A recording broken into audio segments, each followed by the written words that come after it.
So, what is the state of the travel industry? I mean, we could sit around all day and guess, but why do that when we get the opportunity to do a Travel Agent TV exclusive and go one on one with Ray Snisky, Group President of Apple Leisure Group Vacations?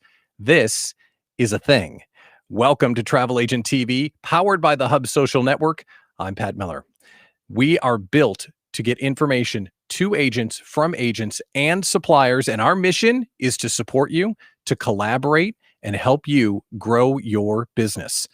Wow. Subscribe to the show while you're on it today. So if you're on YouTube, hit subscribe. That way you'll see future episodes and videos that we post. And if you're inside the Facebook group, let us know by commenting in the chat to let us know that you're there. And what's exciting today, Ray is up for anything. He's going to answer our questions as we go through our one-on-one interview. So if there's something that you want to know from Ray Snisky, put it in the chat and we'll get to as many of your questions as possible. So with that, don't want to waste the time. Let's bring on the guy, Ray Snisky, Group President at Apple Leisure Group Vacations. Ray, good afternoon, my friend. How's your Friday so far? It's about to get a whole lot better, Pat. I appreciate the opportunity and love to get a chance to interact with some of the agents and answer some of their questions.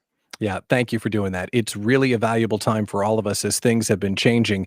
We know that the last year has been just tough, right? We've all felt the pain. But at the same time, there's no sense in looking back when so many positive things seem to be happening with opportunities ahead. So let's start here. Let's talk about what Apple Leisure Group is doing, because you announced a big promotion, the Year of the Travel Advisor. Tell us what that's about. Oh, it's great, Pat. And I think that every year is primarily the Year of the Travel Advisor for us. But really, when we looked at what happened in 2020 and what we experienced as an industry, and quite frankly, no one worked harder for less compensation around the clock to take care of customers than the travel advisor. And we just felt, based on them helping pull the industry out of this scenario and to better days, that it was time for us to give them, the attention they deserve. It's a comprehensive plan, lots of great engagement throughout the year, prizes, incentives, all types of things. But most importantly is to really build on this momentum that I think 2020 provided. There were some silver linings in 2020, quite frankly. Maybe we didn't all feel them that way when we were going through them in 2020, but building of confidence, really of the consumers understanding how much better they were protected by having the advice and the expertise of a travel advisor. I clearly believe market share was gained from OTAs during this time period. Some of that doesn't show up in the numbers right away as we're ramping back up. We do a lot of research. We do a lot of independent research, so it's not biased by people that experience products with us. And we saw a dramatic change. Mostly friends and family were the strongest power of referrals, and that was replaced for the first time ever by travel advisors. And so we think there's a lot of great momentum. They've done a fantastic job. Sometimes when you're in the trenches trying to get through a very tough experiences, our relationships get even closer. And so I'm really thrilled to really lean in and give them the exposure that they so richly deserve. It's interesting that you bring that up. Are you feeling that there's more collaboration and camaraderie between advisors right now? Without question, I think there's a lot of takeaways. I think there's parts of our world that'll never be exactly the same. But one of the things I noticed that was super positive was the amount of collaboration that's happening across advisors. Other parts of the industry as well. There's almost more of a best practice approach of, how do we all find the best way to get out of this? And there's less about, I'm worried about you taking my customer and those kinds of things. And so I was very fortunate to spend some time with some advisors last week down in Cancun, and you can just feel it, the interaction. There wasn't this guarded nature of, I'm competing against you. And I think that's happened, widespread throughout the industry. And I think that's something that's going to, some of the things that are necessary for us to continue to take the steps and leaps forward, but very, very inspired by that collaboration amongst the agents. And making that announcement last week looks like a great time to get to know and interact with powerful agents. But you mentioned getting feedback from them. So what did you learn as a part of the process and from announcing it last week in Cancun? Yeah, I think that when I look at 2020, I took this job in July, and I had some people say, oh my gosh, you're taking this job in July in the middle of COVID. Yeah. And quite frankly, I didn't take the job, I ran towards it. I was so excited about this opportunity. The number one primary reason was the strength of the team at ALGV. And I knew we had the team to be able to take this to the next level. And then just our collaboration with agents. I knew that there was room for us to improve. I think we were on our heels a little bit in 2020. We didn't provide the value creation and the level of service that I would have expected us to. And that's been a big focal point for us to make improvements in that regard. Obviously no one can plan, for what transpired.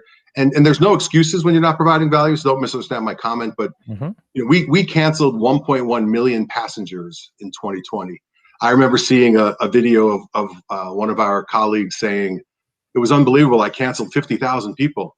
And so just put you in perspective. There's not a playbook that says, how do you now take the whole system and cancel 1.1 million people or try to interact to capture them back or keep them on board or so forth.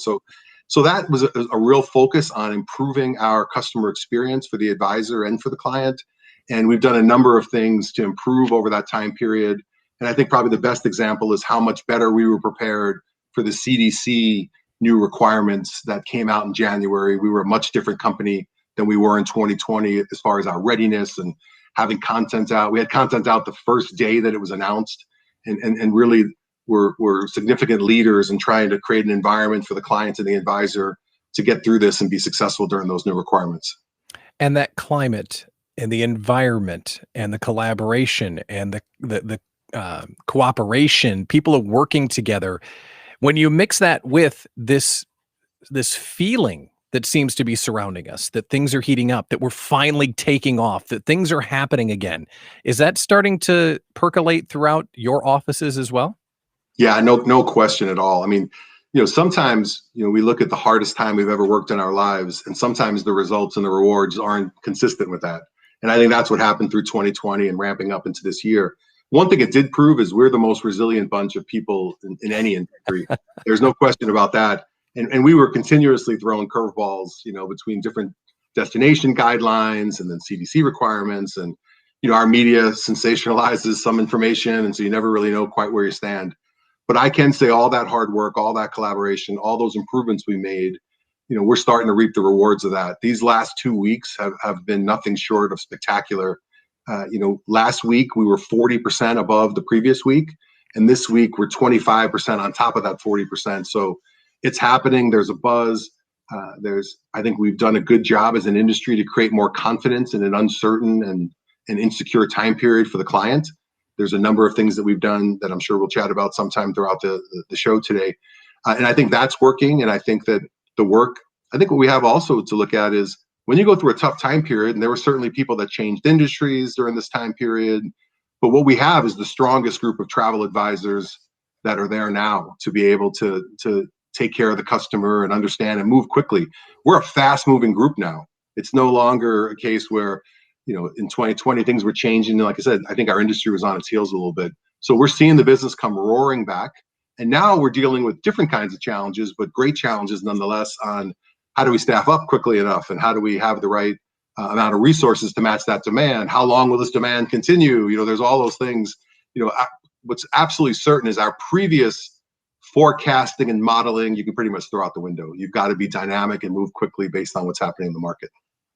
This is an opportunity for you to connect immediately with a newsmaker. Ray Snisky is our guest today on Travel Agent TV. If there's something you'd like to know, drop it into the chat and we'll work in as many advisor questions as we can during the conversation.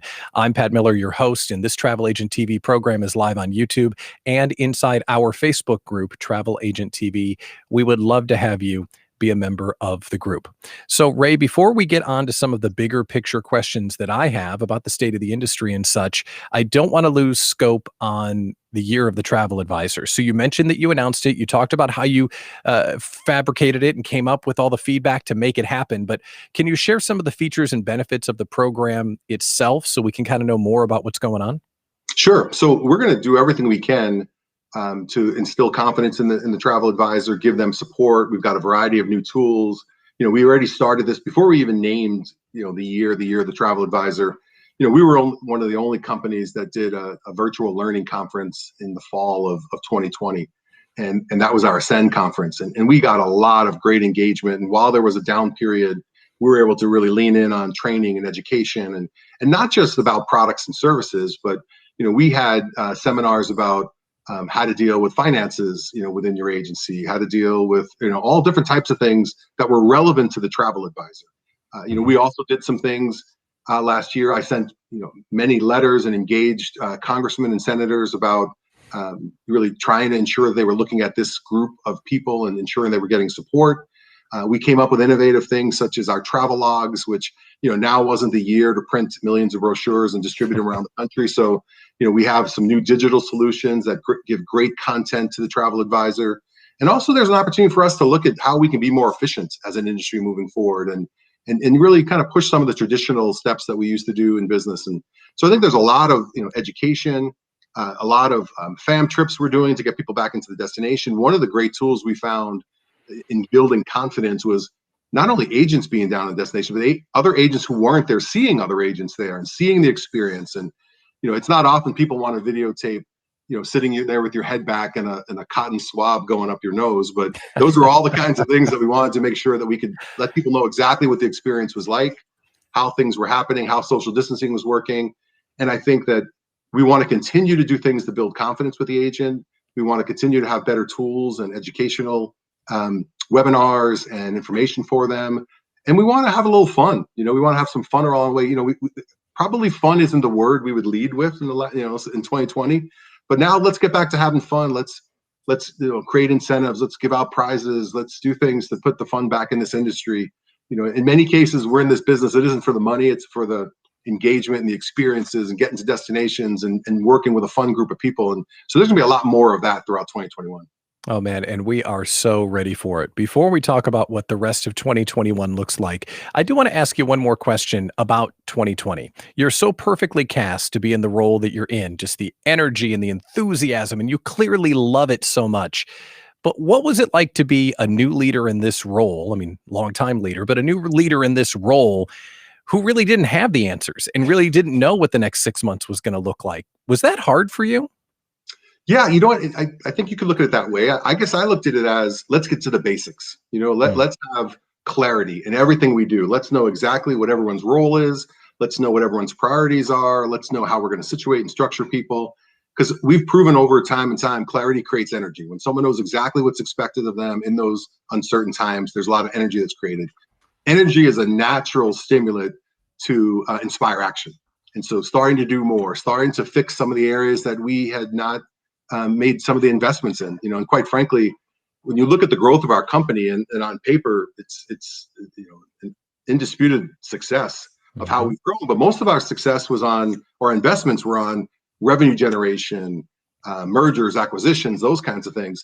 And quite frankly, it wasn't the sexy thing to say, let's go look at our accounting system and process and see if that needs updating. So I think some of those things were exposed. Our contact center, and them not having the right innovation and tools, our accounting, group, and we had an accounting group of 10 people that buzzed along fine on nearly $4 billion of revenue. We ramped that up to 120 people at certain times within 2020, and that created some other problems. Right, there were some mistakes made, and things along those lines. So it really was about getting to the basics, rallying the team, being very visible and available, and just really creating that momentum of doing things the right way, addressing things we hadn't addressed in a long time. Probably my biggest frustration is quite frankly, I'm an instant gratification guy. So my feeling was, we noticed the problem, why can't we fix it overnight? And the reality is there was a lot of things that we had to change, but I'm really starting to see the benefit of that. One of the things that we defined that we need to do, that we invested in this year, is I brought in an industry-leading transformation expert, really a guru in process improvements and connecting the dots and looking at new ways to do things. I think over time, throughout our evolution, we kept adding on processes and band-aids and never really looked at the whole process, holistically. So, I got my education on woo-foo forms and things like that I really wasn't very close to before. I think we have too many forms. We have too many processes that were add-on processes. So this gentleman by the name of Michael Kushner is really outstanding. He's got a lot of great experience with Fortune 500 companies. And so it would have been easy for us not to make that investment, because it's a sizable investment for him and his team to come in, but it's the right thing to do. It's the right thing for us to have our group as efficient as possible. And I think those will be some of the great rewards that advisors will see in working with ALGV, as our improvement in that area. And think of that decision, canceling over 1 million passengers and then doubling down to make sure the organization is better coming out of it. That had to have been a tough decision, but it sounds like the right thing. So would you say that right now, ALG is better positioned than ever to service what's coming? We're better positioned. We are better positioned than we were previously. We are going to be even better positioned than where I sit here today. And so we're going to continue to have improvements. I think we could look at the example, the real example of when the CDC announcement came out in January. We were a much different company than we were in 2020. We moved fast. We were urgent. We got good information out, got great content out. We inspired action from our suppliers by collaborating with them and sharing information. What could have been an absolute disaster for us was the requirement of a negative test. And quite frankly, the bigger risk that most customers shared with us wasn't even getting the virus. It was being stuck and quarantined and suddenly having a $3,000 bill. So we worked with AM Resorts and all of our other partners to quickly come out with complimentary on-property testing, and that testing provided by healthcare professionals. So now you didn't have to figure out, I'm going to go catch a cab and try and get a test somewhere in a destination that I'm not familiar with. We had quarantine rooms complimentary. And so now if you do get tested positive for the 14 days, up to 14 days, you can stay for free at the resorts. And that went across like wildfire across all of our key resorts. And then if for some reason you were in a destination that didn't do either one of those things, we increased our travel protection. So instead of $500, every customer that had travel protection with us, we actually took on the charge to increase that to $3,000. So now if you're someone that was going to travel, you have the test, it's complimentary, it's in the resort. You have quarantine as a backup, covered for you. And if you're at a hotel that wasn't having quarantine, you have $3,000 per person. So it was interesting in that when we had a few people test positive, and honestly, that was one of my biggest concerns, that now you hear all these stories about 35 or 40% of the people are asymptomatic. I thought there was going to be a little bit of an explosion in positive cases. But at ALGV, our first 30,000 passengers, 0.0007 of 1% have tested positive. Of those 20 people, 5 were false positives. They took another test and stayed on their regularly scheduled departure. 3 that were quarantined, and I kid you not, said, "You're going to pay for my room for another 2 weeks?" They're like, "This is awesome." They go, I hope I test positive again in another 2 weeks. And so there's all different facts. But what we did is we built confidence. We took out the fear of not being in control of what was going to happen. And it just goes back to the outstanding protocols by our suppliers who have not taken a shortcut or skipped a beat in investing in those being safe, and really did it with a vision for the long term. So it's really worked out shockingly far, far better than I could have ever imagined. In the chat, you and the team are getting compliments for the way that you reacted to the CDC guidelines coming through. And I want to underscore something you just said, and someone in the chat just asked it. Can you review those numbers again? How few people tested positive out of the first 30,000? It was minuscule, right? Yeah, I'll repeat that stat for as many times as we want to do on this show or any other show. Of the first 30,000, so certainly a breadth of volume, right? It wasn't like the first 41 people.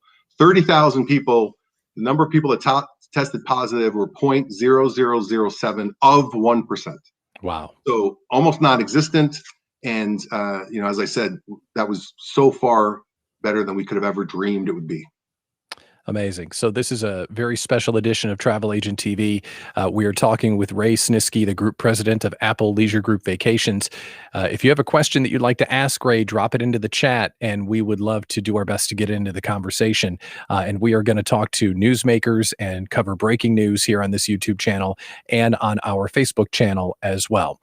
So Ray, Pat, if I could just make one statement, because one of our Facebook users made a great point of blast that stat all over social media. And agents. And that's our intention. I was a little worried of blasting it too quickly, only to find the next week was something different. So you're going to see those stats and updates of those on a regular basis from us, because they are certainly confidence building. And if you look at all the things happening with cases plummeting, hospitalizations plummeting, vaccines on the rise, I think our risks are the worst part of our risks are behind us, knock on wood. Yeah, and how exciting that is. So that's what I want to pivot to next. Obviously, we don't want to make a forward-looking statement per se, but what are you seeing in the next 6 to 9 months? What are you hearing from your advisors? Just what do you see the state of the union looking forward into the fall might be for all of us? You know what? I think that, as you said so well and articulately, is that there is some uncertainty, right? We don't know how long this will last. I do think that when you look at what's happening in the market of healthcare, President Biden has come out saying now that all adults should be able to be vaccinated by May, right? So great news there. We hope a couple of places aren't opening too quickly. We still want to be a little bit more diligent in our conservative nature to the virus, but I think you're going to see things ramp up. I think we're going to still see for a period of time an unusually short booking window. One of the big shocks that I found during this was, once again, our previous history and our previous data and booking window information was kind of thrown out the window. Even today, we're still getting upwards of 50% of all of our bookings to be within 6 or 7 weeks, which is not the case for us at all. And I think there's an element of people looking at a destination and saying, looks like it's going pretty well there. It doesn't look like there's any problems. I'll go ahead and make a quick decision to go head there. So we've seen that, and that's been, December was probably the biggest shock I've seen in my career. We did, as everyone does, we do forecasts every month for the following months, and we completed our forecast in November for December and the following months. And within December, we increased that forecast by 42%. We had, in cases, thousands of people booking the week of December 22nd, 23rd, 24th, those days for Christmas. Whereas historically, the majority of our customers are making their Christmas decisions in the summer, or certainly the early fall. And that just goes to show pent-up demand, customers wanting to be resilient, and customers moving quickly.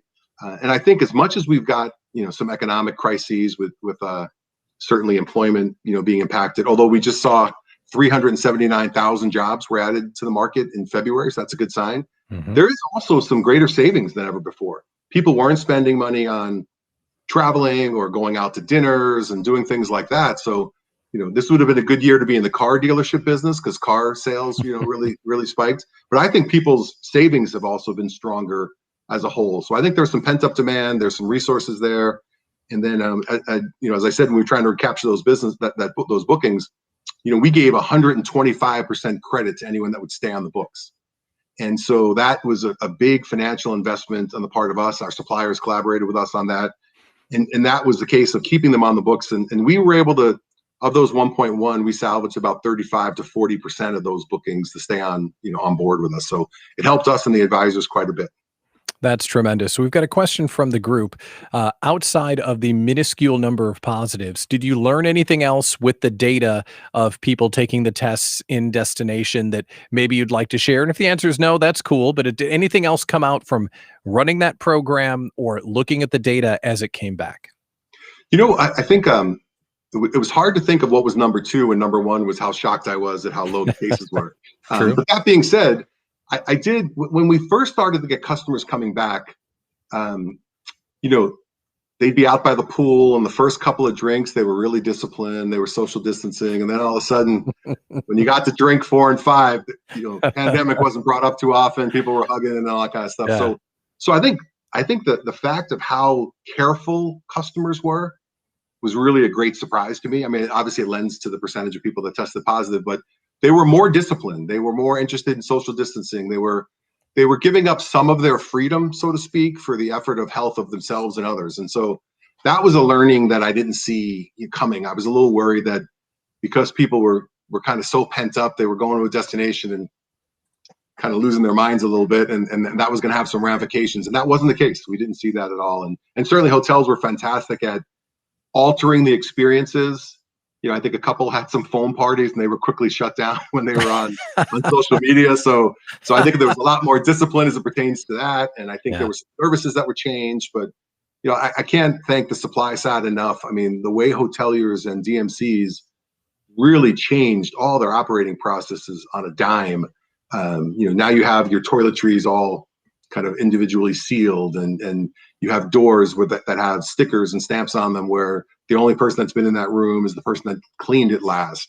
You have more disinfectant. You have, with everyone at every turn, they're disinfecting your luggage, your hands, you're wiping your feet on disinfectant, mats. You're getting temperatures taken. I mean, all those things in a time that they've been under the most financial stress they've ever been under really talks about the quality of the industry and how they've invested in that. Tom and I, partners at Travel Agent TV, are really excited to do this interview. First of all, to get all of this information directly from you, but also to reaffirm some things that we've been saying for a long time. Travel agents are going to lead the way back, and we should be talking about handling the demand, not how we're going to survive. Obviously, we have to survive, but the demand and the capacity is going to be an issue really, really soon for many of us, not just destinations and supply, but as personal advisors dealing with all of the customers that want to go someplace. And that might seem silly, but the influx is starting to come and we're starting to get excited. From your side, what are you seeing as far as interest in destinations? Are domestic destinations doing well? International? What are you seeing right now? Yeah, so what wound up happening, it was a complete myopic approach where Vegas was winning all the domestic market share during 2020, and Cancun was to a large degree in 2020 as well. So there's some of that that's continuing. Some new domestic trends we're seeing, big pickup now with family travel going to Florida, for future months. So seeing a lot of really good news there. Diversity in the international market as well. As we're growing, I shared how strong the numbers were. Cabo's been another big, leader of gaining market share and growing. But Vallarta and DR were coming back. We still were seeing some halo effect of some of the challenges that the DR had prior to the pandemic, still carrying through. They were pacing behind some other destinations. But I think a big part of it is air capacity. And so when we did most of our modeling for 2021, we expected there'd be about a 30% reduction in flights to our most popular destinations. And the great change in that is that, you look at Cancun, because everyone's trying to find a way to monetize this demand. Cancun led the way because they had almost all their hotels open quicker than any other destination. They had lots of flexible air service. So where we thought might be a 30% decrease, Cancun actually has a 22.9% increase in their capacity during these times. So you're seeing some aggressive steps there. Jamaica had a significant decrease in capacity in the first quarter, but they ramp up to where they're flat year over year. And we're still working, we're doing, a lot of charters into Punta Cana and working with the government and the hoteliers there because that capacity still stays low. So what happens is, airlines are going to follow demand. In some cases they create demand, but in a lot of cases they're following the demand of where people want to go. So I think you're going to see fast moving changes. It used to be where schedules weren't changed very much, inside of 60 days. And now you're seeing some changes within 45 and 60 days to take advantage of that. So as things ramp up, I don't think there'll be any shortage of air capacity moving in as soon as they see some of the demand. It gets to be a little bit of a chicken and the egg on what goes in there first. And generally demand, is first before some of the capacity gets brought back. Yeah, I hear you on that. We talked a little bit about the Caribbean and Mexico. What about other international destinations where testing requirements are still in place? Do you have any guidance for that? Oh, I think the large volume destinations are kind of setting the tone. And so the good news about our industry is when they see something working, they emulate it. And so you're starting to see, more tests be available and some resorts paying for those tests and so forth. So I think you're seeing that. I think we're going to still be deliberate on over the pond and, going into Europe and South America and things like that. And, I think Hawaii is starting to ramp back up, but Hawaii's been, very cautious. And I think when you look at it holistically outside of just the tourism, viewpoint, you understand some of these small Caribbean islands or islands in Hawaii could be overwhelmed fast with a health crisis if they didn't take some of the deliberate steps. So I think as we come out of this and vaccines are there, they'll come back up. I mean, I saw that Hawaii was 80% down as far as visitor travel in January. And so I know the tourism industry is really trying to bring that back. And I think that as we get more stability with the virus and the vaccinations, I see there being a lot of pent up demand for Hawaii for sure. Couple of more questions here, and we could talk to you all day. I mean, this is just so much fun to have a chance to go one-on-one. If we were in your office and we were looking at the stuff that you and your team sees, and there's a whiteboard over here, is there a tipping point that you're keeping an eye on? And have we already passed it? Yeah, I think the tipping point was getting more volume back. And I think we're seeing that. And so what that does is it really creates a chain reaction. We weren't doing as much marketing and in much engagement to the consumer, nor has the whole industry. Everyone's been kind of waiting. I think we all went through this period of time of, if we started to market, we'd be looking sensitive to people that were getting sick and so on and so forth. Now, I think for us, we're a big company in this space, and we want to act like a big company. And so we want to be a key driver of return. You're going to see us coming back with more marketing and more engagement. And we, as any company, has to be cautious and make sure that those campaigns are dynamic. And if they're not working, they can be stopped and moved in another direction. And I think that's the key, is volumes coming back. And you have to really take another look at what is your unique ability as a company? What are the strengths that you bring, whether you're an advisor, a hotel, an operator like ourselves, and make sure that you look and define what had to change. What did you change a little bit? And are you projecting that, that value out to whoever your audience is? And I think that's for our whole industry to do, is you got to be dynamic. You have to look at the information. You have to be able to adjust. And I tell my team, and I'd say it to everyone that's online, don't race back to be exactly who you were before the pandemic. Think of yourself a little bit like a startup. And that may be, our company's over 50 years old. So you think, well, how are we going to act like a startup? But we need to look at things differently. We need to look at things to act like a startup and have that hunger and have that agility to be able to move from point to point based on where things are. I think the days of like, this is the path, here's the road, it's going to be this way all the time, those days are over. And I think there will get to be some normalcy. But who will win is who's more agile and who's more dynamic and who's willing to go out there and take a little bit of risk, in really bringing the market back. And so those are the things that we think about every day, and we've developed strategies around and how we can work with travel advisors in a different way than we did previously. We're revamping our whole group department as well, going to more of a pod nature where we can really take the advisor journey from sales all the way through service with the same collection of people.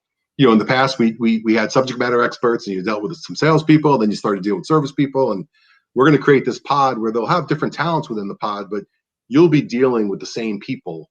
And I think we have to go back to putting the heart back in vacations and being collaborative. And I said this to some friends last week. I'm a bit of a dreamer, but I really want to get an emotional connection. And yeah, we got to do the blocking and tackling, and we got to be able to answer phones and have products and have good pricing and take care of the customer, all those kinds of things. But I want to get to a point where we lean in on each other. And if there's an advisor that stumbled, made a mistake, we're there to pick them up and help them get through that, and vice versa. And so I think that some of the strongest relationships are those where there's an emotional connection. And sometimes you think, when you're a big battleship, and you're a big company, you can't be that way. And I really, really disagree. And so you'll see a lot of our effort to really be personal and put the heart back into vacations and really find ways to know that you can lean on us and we'll be there for you 24/7. And what you just said, that is the year of the travel advisor, right? You're going to make real connections with them and take care of them the entire way through, looking at what they need, smaller groups of people to help them, more full service. I mean, that's really fantastic. And kudos to you for thinking about such a large company as a startup with an entrepreneurial mindset. What do we need to do to be successful? Taking action, taking risk. Because frankly, it would have been real easy for you just to sit back and say, well, we're big, we'll be fine. But it doesn't sound like that's what you're doing at all. You're actively trying to improve. Yeah, if you look at back of history of anything, business for sure, people that sat back and said, I'm big, I'm set, generally failed. And so, I like having the strength of the size of our company because I think that provides opportunities, not just for us, but for travel advisors. There's ways that we can buy and provide products and services that let them compete against an OTA that would be really hard for them to do individually. But no, we're in this together. We're nothing without the travel advisor community. And so for us, they're our bread and butter, have been.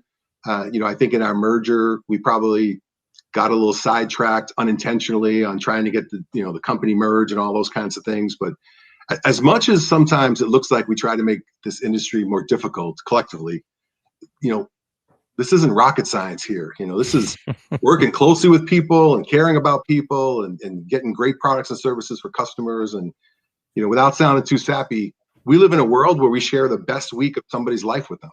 And that's a pretty cool gig, and so we should emulate that a little more. We're not making nuts and bolts. We're not doing things like in a big factory. So we've got a little way to go, but we're making great strides in it. And some of the business that's happened in the last 2 weeks doesn't happen by accident. It happens because our team has been working really, really hard around the clock.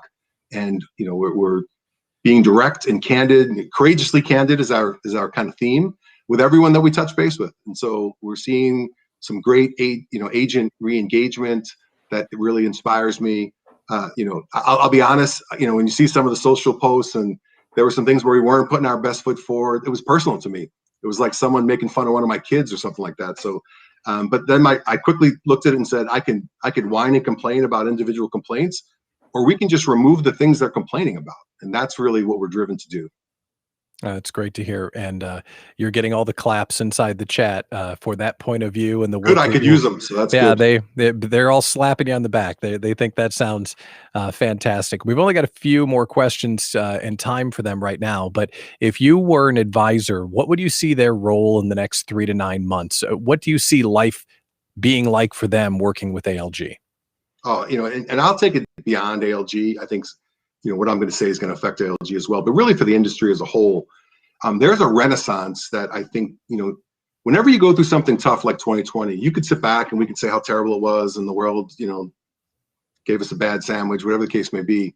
But the reality is, what did we learn? What did we learn from it? And what the world has learned is there isn't anyone who knows the business better than a travel advisor. And you can't duplicate looking at web pages as you can someone who's been there, who knows the people, who can make a phone call, to get something done.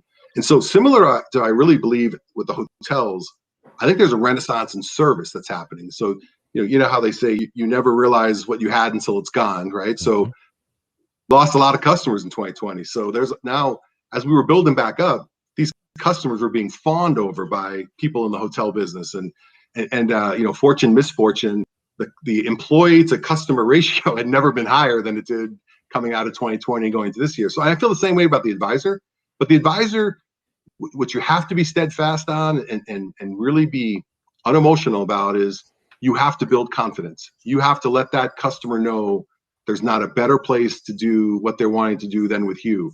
And I think you got to be careful in this time where things are changing really fast, that you have quick at your fingertips process for getting information. The days of you memorizing everything, those days are long gone. So you want to be able to get to websites and links and partners that you trust to get good content and good information. So it tees you up to be the expert, even in areas where it's very difficult to keep up on. Because the risks you got to be careful of, we all have to be careful of. If every time the customer talks to you, you pick up the phone and ask somebody else a question, at some point the customer wants to talk to who's on the phone and not who's in front of them.